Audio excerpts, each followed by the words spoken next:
Hello, everyone out there. My name is Todd Domachowski. I'm a 19-year financial management officer in the United States Air Force and A&G.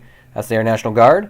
I've been instructing personal finance for over 15 years, and I've authored a few pieces of personal finance. This financial leadership series is meant to guide, lead, mentor those who want to gain financial literacy. Before we start, I'm going to read a disclaimer. The information provided in this briefing does not constitute endorsement by the Department of Defense, American Society of Military Comptrollers, or Association of Government Accountants.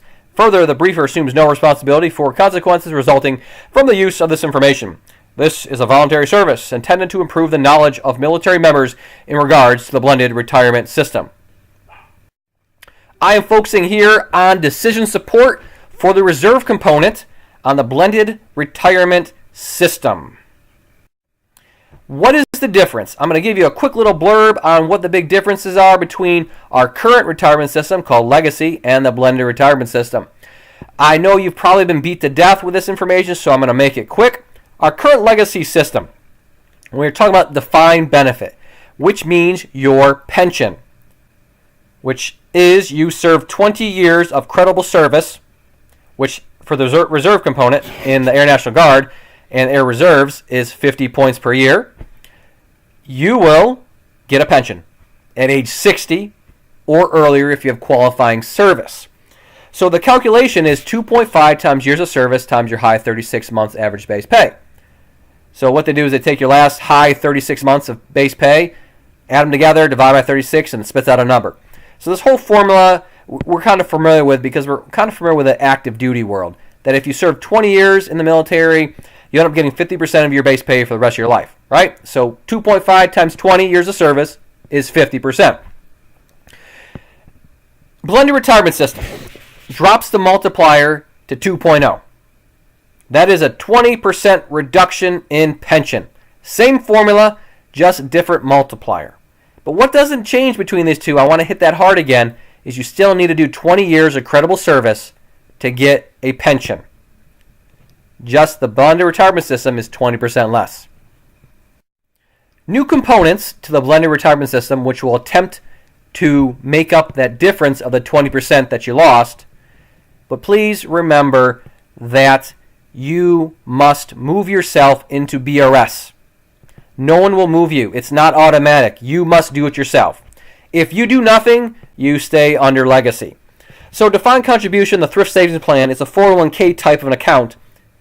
You need to put money in to get free money. So the only number I'm going to talk about is you put 5% in, you get 5% for free back from the government. That's the bare minimum number you need to put in. Because otherwise, why are you doing the blended retirement system if you're not going to put in 5%? If you see those colored boxes there, after 60 days, after 2 years, those are for new accessions who come in 1 January 2018 or later. If you're currently in uniform today, you don't have to wait time. You're immediately going to receive matching contributions upon your opting into the blended retirement system. Matching contributions do stop at 26 years of service. So if you happen to be 20 years into the system already and you want to opt in for some reason, you only get 6 more years of matching contributions. Matching contributions all go to your traditional side, aka tax-deferred side in the thrift savings plan. In TSP, you can have 2 different accounts. Traditional, aka tax-deferred, meaning you pay no taxes now, but you pay them in the end when you withdraw them. Or the Roth option. You pay taxes now, but you never, ever, ever pay them again. Regardless of which one you have, all the matching goes to your traditional side. Another new option is continuation pay. Continuation pay is aka bonus that you receive at your 12-year mark if you elect to serve at least 3 more years. All services have stated their number is 4 years. If you elect to serve 4 years, they'll pay you at your 12-year mark. And it's a multiplier. It's 0.5 to 6 times your monthly base pay, assuming you're on active duty. So forget the drill chart. Just look at the active duty chart, and that's your monthly base pay. Based on 2018 policy, all services have decided to use the 0.5 multiplier. It could change from year to year, but as of 2018, 0.5 is the number. If you happen to be an AGR and you're listening to this one as well, it's a 2.5 to 13 times. For those members who have more than 12 years of service, sorry, you're not eligible for continuation pay. It's only for those less than 12 years. Another option here, a continuation. Backtrack here for a second. Got ahead of myself. Lump sum is actually a new component as well. It's not a great thing from my perspective. What they do is for the reserve component specifically, what they'll do from age 60 to 67, they'll add up all what your pension would be, assuming you collected it normally over that 7-year time span. Then they'll give you an option of taking 25 to 50% of that up front. So let's say it's $100,000 just to make it simple, and you select a 50% option. That means you think you're going to get 50%, which is $50,000 at your age 60. However, they're going to what they call discount it. So you're really not going to get $50,000. You'll actually get less. This is kind of based on the whole lottery concept. You know, when you win the lottery, you can take it all over 30 years or take it all, aka all up front. But what they do is they slash it in half minimally, then they tax it. So it's not that good of a deal that I believe, but we're so many years from seeing this that we can talk about it later. Decision chart.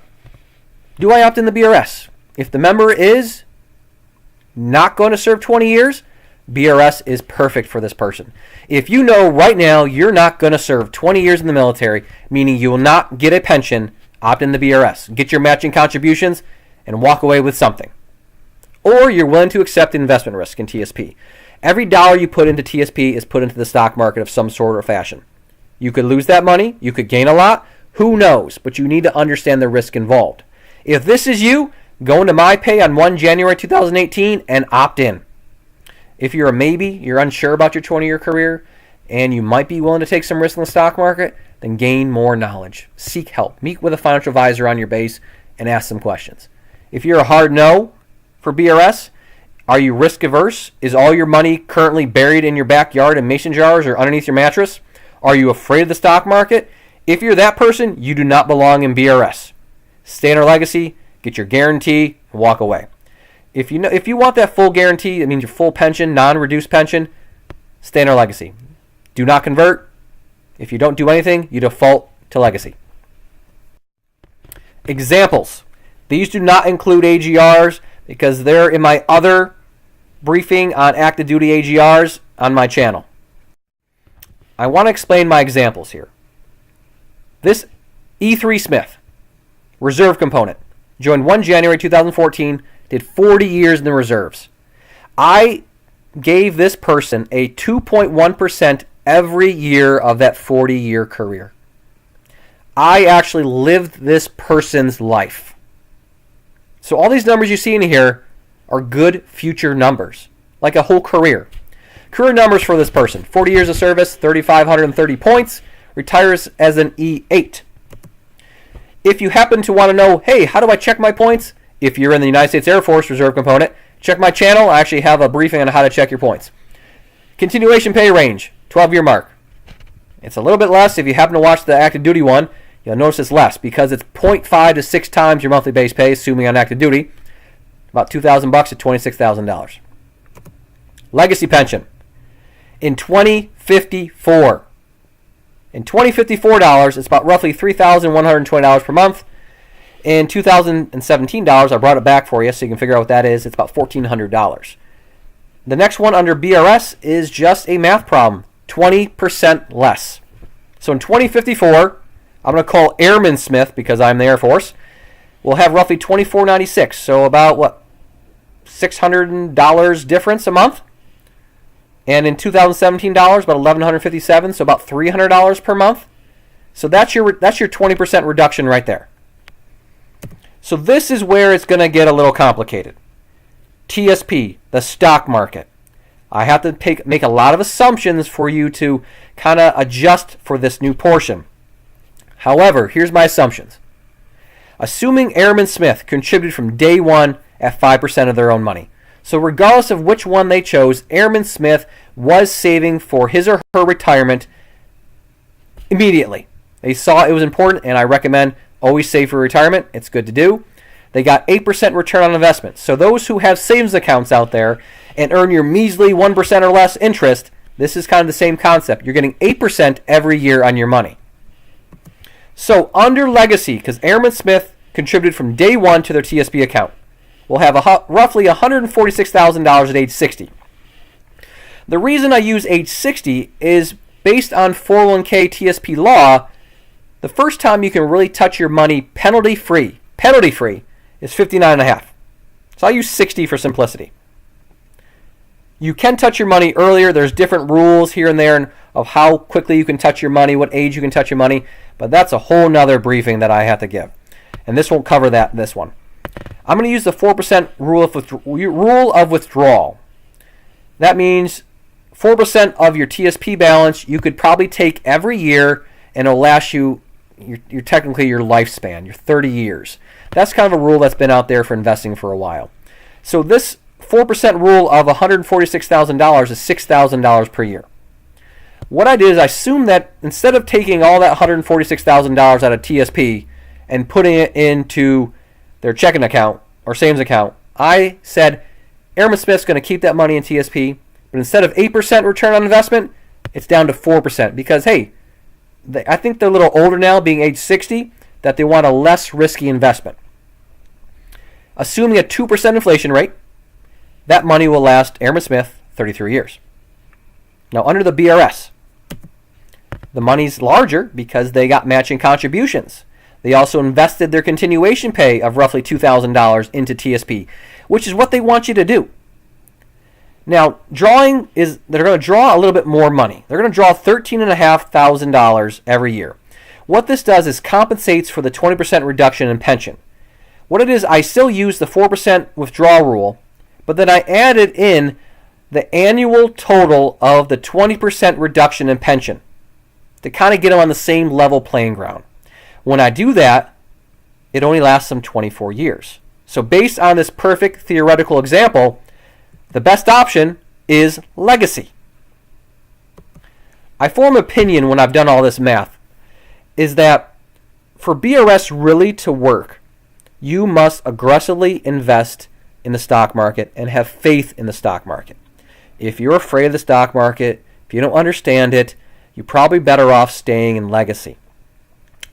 The S&P 500, which is a widely used index, historically since 1928 has averaged about 10%. So I used 8% in my example, which is still fairly aggressive. So for BRS to really make up the difference of the 20% you lost in your pension, you have to aggressively invest in the stock market. So what I did is I put my information from the prior slide, which I did completely in Excel, used some online financial calculators, used some DoD websites to help me figure out the pension, and I put it into the official DoD BRS calculator. And boom, this is what kicked out. At first glance, you probably think I'm a little crazy going, hey, you just said legacy was better. Clearly, BRS is better in this situation. This is where the calculator is skewed a little bit. And it actually comes out and says why the difference is here. It states, under the legacy retirement system, because TSP is not a part of the legacy retirement system, we do not count it in our calculation. Even though it's an option, it's not part of legacy, so they don't count it in this calculation. So what I do is I'm going to make them even again, like I did in the prior example. Because TSP is an option for you, I highly suggest you save for your retirement personally. And if you haven't, you can go ahead and start real quick. I'm going to add the service member contribution back in, just like E3 Smith, Airman Smith did it, 5% of their pay. We're going to add the service member TSP in there. When we do the math problem, boom, legacy wins. Legacy is a better option for you. So it validates my prior independent example that I did it outside the official DoD calculator to give us a good number. Example number 2, only difference is it's still a reserve component member, 5 years enlisted time, becomes an officer. Same age, retires at 55, does 35 years of service, 3,406 points, retires as an 05. Continuation pay, it's larger than it with example 1 because officers make more money. I was prior enlisted, so I know I make more money now than I do as when I was enlisted troop. Remember, continuation pay is 0.5 to 6 times your monthly base pay, assuming on active duty. In this example, I will use 3,800 because the policy sets that's 0.5. Pension, no different than example 1, just the figures are different. Same kind of process. In 2054, they get this money. It's a 20% reduction. That's what I want you to understand. So back to TSP. That's really the sticking point of this. It's critical. Under legacy, from day one, remember, Airman Smith, still Airman Smith, now Lieutenant Colonel Smith, contributed from day one 5% of their pay, got $243,000 at age 60. Using the 4% rule, that'd be roughly $10,000 per year. Lasts them 33 years. Under BRS, the balance is larger because the matching contributions, they invested the $3.8K into continuation pay into TSP at the 12-year mark. So they're going to withdraw more money. Again, same process as it with example 1. I used the 4% withdrawal rule, then added in the annual difference between the legacy and the BRS. So the annual 20% reduction, I added it to the $10,000 to get $21,000. Based on that, the money will last them 28 years. So, better option is legacy again. Opinion. Continuation pay is a huge factor. When I first did this analysis, almost a year ago, I didn't have any information on continuation pay. That's what took me so long to put this information out there. With the branches and services coming out with information of the 2.5 for AGRs and active duty and 0.5 for the reserve component, I was able to do better analysis. And the continuation pay was huge. When you have a larger continuation pay, BRS looks more appealing. But I can't tell you what it's going to be in the future. No one can. Example number 2 again, I put into the DoD BRS official calculator, and upon first glance, BRS wins, right? But again, we are going to add in your service member TSP that you're contributing to. If not, again, start, please, start. Boom! Better option, legacy. Again, perfect theoretical example. So, my decision support to you, if you plan on serving at least 20 years, since the stock market is unpredictable, I recommend for most people to remain under the legacy system and contribute at least 5% to your TSP account immediately. This will allow you to maximize your guarantee and still have the ability to experience stock market growth. Timeline, smack dab in 2017 as of this recording. Educate yourself, educate. Because the opt-in window starts 1 January 2018 through 31 December 2018. Ask your questions now so you can make your best decision that's right for you. If you have any questions, leave a reply, send me a comment, leave a comment. Or if you have access to the global address list, send me an email. I'm the only one in the United States Air Force. I do have a brother in the Navy, but look for Todd. Send me an email, and I will help you out as best I can. Thank you.